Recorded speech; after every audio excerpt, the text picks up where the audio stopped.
Bienvenidos al curso Competencias Comunicativas, el discurso oral, estrategias y técnicas.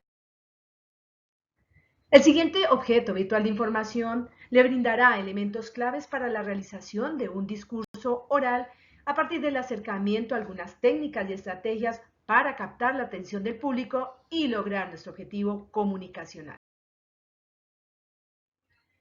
A continuación, desarrollaremos aspectos relacionados con la comunicación oral y no verbal, planeación del discurso, técnicas y estrategias. El objetivo es ofrecer estrategias y técnicas claves para la realización de un discurso oral, a partir del reconocimiento del papel y la importancia de la comunicación oral y no verbal. Cada vez que usted lo invitan a enfrentar a una audiencia, ¿cómo se siente? Quizá la ansiedad, la inseguridad, la respiración acelerada, los nervios y la voz temblorosa le ganen. Pero a continuación usted podrá conocer algunas estrategias que le van a permitir relajarse y desarrollar, con el propósito que se ha trazado, su discurso o exposición oral.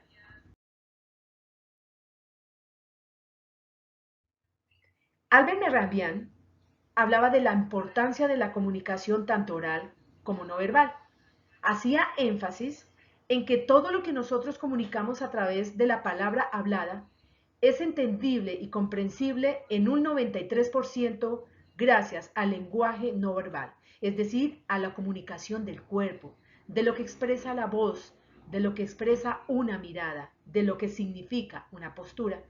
En ese orden de ideas, en el marco de ese 93%, le daba prioridad al lenguaje corporal relacionado con tres elementos: los gestos que acompañaban la palabra, la postura y obviamente el contacto visual.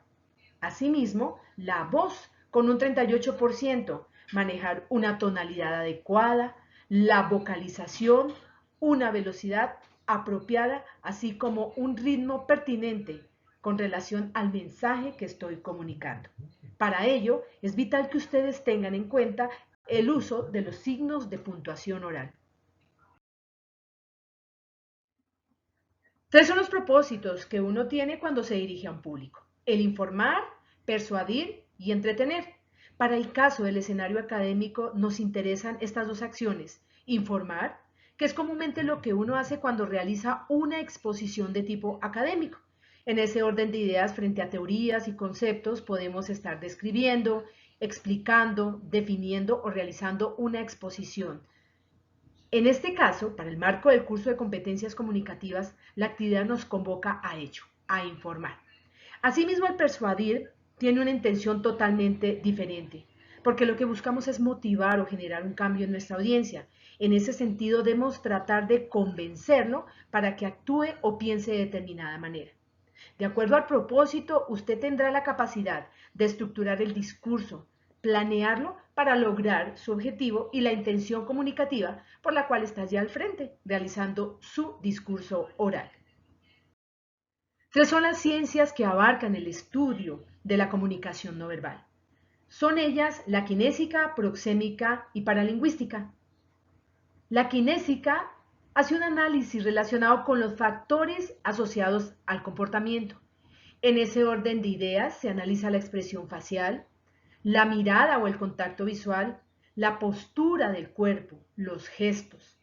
Cuando usted se dirige a un público, debe cuidar cuál es la postura que maneja al realizar su discurso oral. Asimismo, encontramos la paralingüística, que son factores asociados a temas como el tono, el ritmo, el volumen, los silencios que debe manejar en su exposición y el timbre.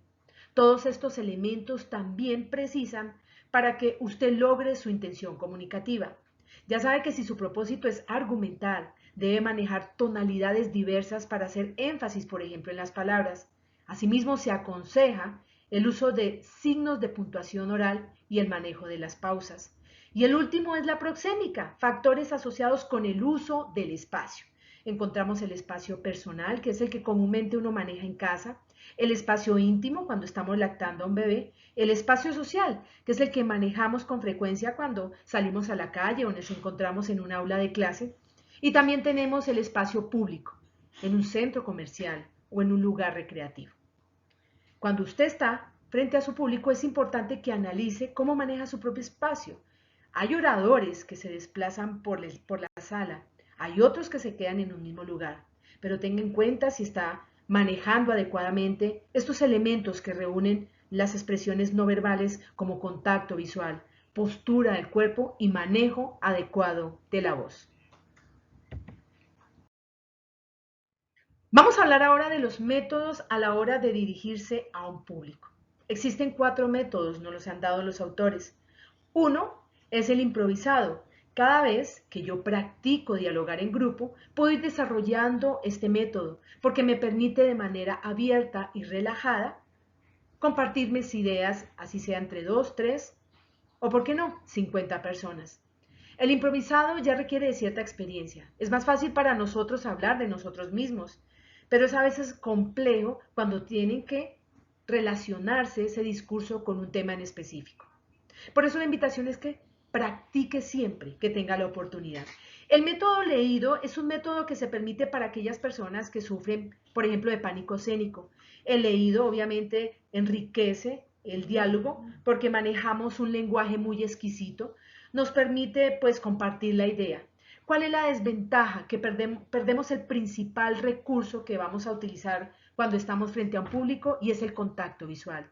Cuando se lee, por ejemplo, en un balance de gestión, se lee, los medios de comunicación como las presentadoras de noticias leen un teleprompter, se lee cuando es necesario dar datos específicos y concretos.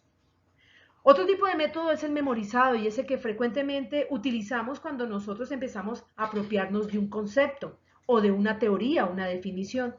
La memoria es buena, nos dicen algunos autores, pero hay que tener mucho cuidado.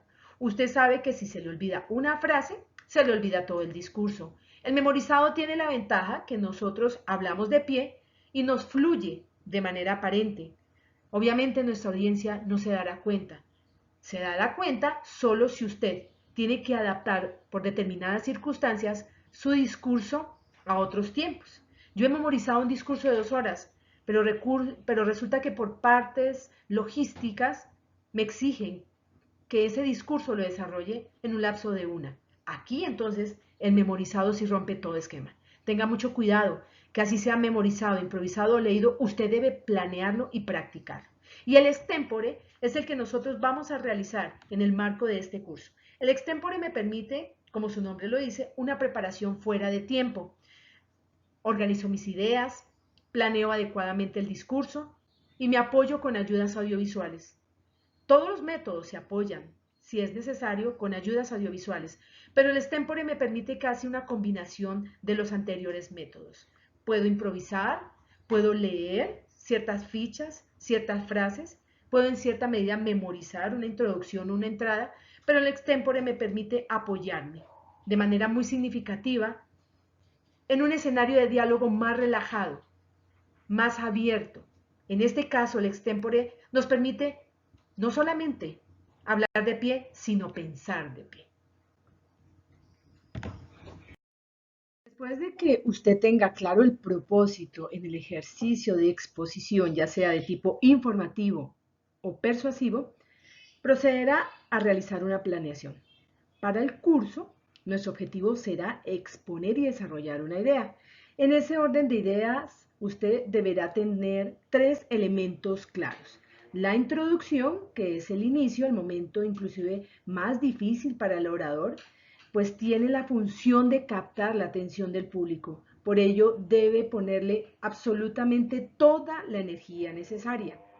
Asimismo, pues hay que empezar a trabajar temas como el temor. A veces los primeros 20 segundos son cruciales. Lo importante, que usted domine el tema, que lo maneje, que haya investigado, que organice sus ideas. Solamente el tema le permitirá tener control de la ansiedad y el temor, y ese es un ejercicio más de tipo psicológico. No se convierta en un obstáculo para sí mismo, no se concentre en usted mismo ni en el auditorio, concéntrese en las ideas que usted está desarrollando. Recuerde que la ansiedad es un viento que apaga la lámpara de la mente, nos dice Germán Díaz Sosa en su libro Así se habla en público. Asimismo, es importante que tenga en cuenta que todo el desarrollo de su exposición debe estar acompañado y complementado con algunas estrategias claves.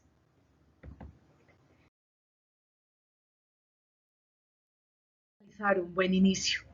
El inicio siempre es importante. Como lo dije anteriormente, se trata de captar la atención del público. Varias estrategias usted puede utilizar. En el marco de esta exposición que va a realizar del curso de competencias comunicativas, usted puede utilizar varias estrategias.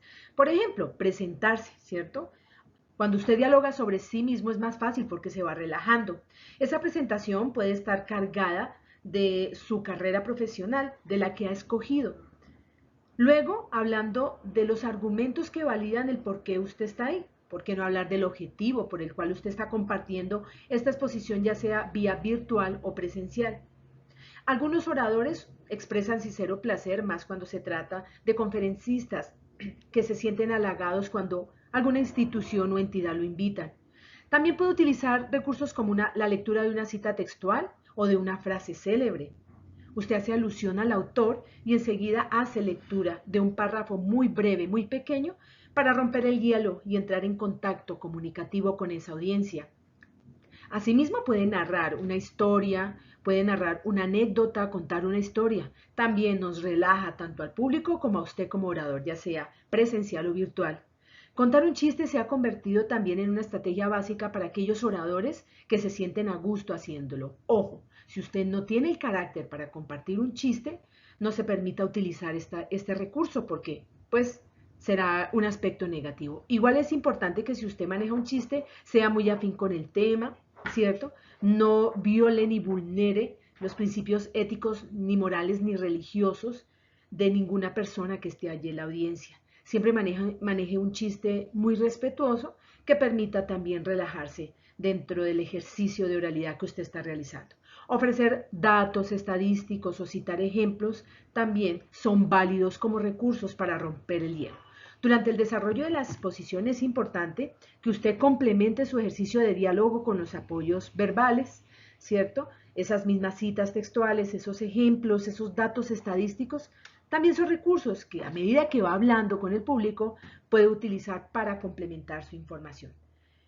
Las ayudas audiovisuales complementan la exposición. Ojo, si usted va a utilizar una presentación en PowerPoint, trate de ubicarse de manera diagonal si usted está frente a un público hablando presencialmente. No permita que su ayuda audiovisual se convierta en un obstáculo, sino por el contrario, que sea un apoyo a la exposición que usted está realizando. Esas ayudas audiovisuales deben tener calidad. Por favor, no carguemos el material con información. Es un material ladrilludo que se vuelve tedioso ante su público, ante su audiencia. Tratemos de jugar con imágenes, de combinar la presentación con esquemas gráficos, con ideas claves, que sean diapositivas o un material llamativo que combine buenos colores, buenos fondos y con un tamaño de letra que sea ideal para la audiencia que está allí escuchándolo. Culminada su exposición, sea esta presencial u online, es importante que usted cierre con broche de oro. Por eso la conclusión, así como el desarrollo de su exposición, es importante. Un buen conductor se conoce en el arranque y en la frenada, nos dice Germán Díaz en su libro Así se habla en público. Igualmente, un buen orador se conoce en la forma en la que comienza y cómo termina su discurso. Trate siempre de cerrar con una frase célebre alusiva al tema, o por qué no con algunas preguntas reflexivas o una cita textual. El desarrollo de su exposición es importante que tenga en cuenta algunos aspectos. El manejo de la respiración, ¿cómo es? Pregúntese y dé respuesta a estas reflexiones. La respiración y el control de las mismas nos permite manejar adecuadamente la voz, la postura y ser coherente con el discurso. Asimismo, eliminar las muletillas. Siempre tenga en cuenta realizar una respiración diafragmática. Como su nombre lo indica, surge en el diafragma. Comúnmente respiramos de manera pulmonar. La respiración diafragmática nos invita a hinchar el estómago cuando inhalamos y exhalamos, allí lo soltamos. Ello nos permite relajarnos controlar nuestras emociones y nuestros nervios. Con relación a la voz, ¿escucha todo el auditorio? ¿Considera usted que habla a gritos? ¿De pronto abre demasiado la boca o la mantiene entreabierta? ¿Qué pasa con las muletillas? ¿Maneja una voz interna que le repite mensajes de manera constante negativos? ¿Se siente inferior ante un número determinado de audiencia, sea esta virtual o presencial? Mucho cuidado con la voz. Manejemos tonos y volúmenes adecuados. Una tonalidad media que no permita que el público se sienta de pronto regañado. La respiración nos ayuda a controlar la vocalización, la acentuación en las palabras, el manejo de las muletillas. Siempre que usted sienta que va a cometer el error de muletilla, mantenga el silencio. El silencio también es viable cuando nosotros estamos haciendo tránsito de una idea a la otra. Tenga en cuenta que usted no debe concentrarse en usted mismo, no se emita mensajes negativos, siempre positivos. No se angustie cuando esté frente al público, concéntrese en lo que está diciendo, no en la audiencia. Los movimientos del cuerpo, ¿cómo son? ¿Qué tipo de postura asumimos al hablar? ¿Será que realizamos movimientos involuntarios cuando estamos en un mismo punto? Allí el valor de la proxémica, del uso del espacio. Algunos conferencistas se desplazan, ¿cierto? Para captar la atención de ese público, pero también para controlar y canalizar esa energía. ¿Necesita tener algún objeto en la mano? Esto es apropiado. Obvio que no sea un esfero en el que estemos pues cliqueando a todo momento. ¿Necesita recargarse, meter las manos en el bolsillo? También. Tratemos de manejar una postura correcta, que las manos sean un apoyo a lo que yo estoy dialogando con el público. ¿Cómo manejamos la mirada? ¿La evadimos o mantenemos el contacto visual? Recuerde usted hacer paneo general con su público. No lo miremos a los ojos, miremoslo entre ceja y ceja. En cuestión de segundos vamos haciendo ese recorrido y eso también permitirá que el público esté atento. ¿Suele direccionar la mirada al piso o a una sola persona o al techo o al fondo? Son errores que no podemos cometer. No exageremos los gestos, por ejemplo, y sigamos siempre mirando a las personas a las que nos estamos dirigiendo, sea de manera virtual o sea de manera presencial. Con relación a la voz, pronuncie bien de manera adecuada, la entonación que no sea pedante ni extravagante, haga las pausas correspondientes y coloque los acentos en su lugar debido. No realice obviamente movimientos involuntarios. Mire si usted controla su cuerpo. Y para saberlo, es importante que hagamos varios ejercicios de relajación. El de respirar, ¿cierto? El de caminar. Y, ¿por qué no? Ensayar frente a un espejo.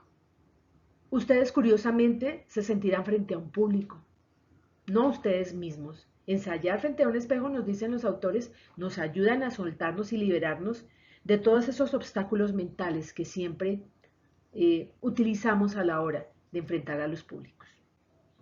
Ensaye su discurso frente a un espejo, escúchese en una grabadora, allí eliminará muletillas, utilizará la pausa, los silencios y sabrá si está manejando adecuadamente los signos de puntuación oral. La referencia bibliográfica que utilizamos para este caso.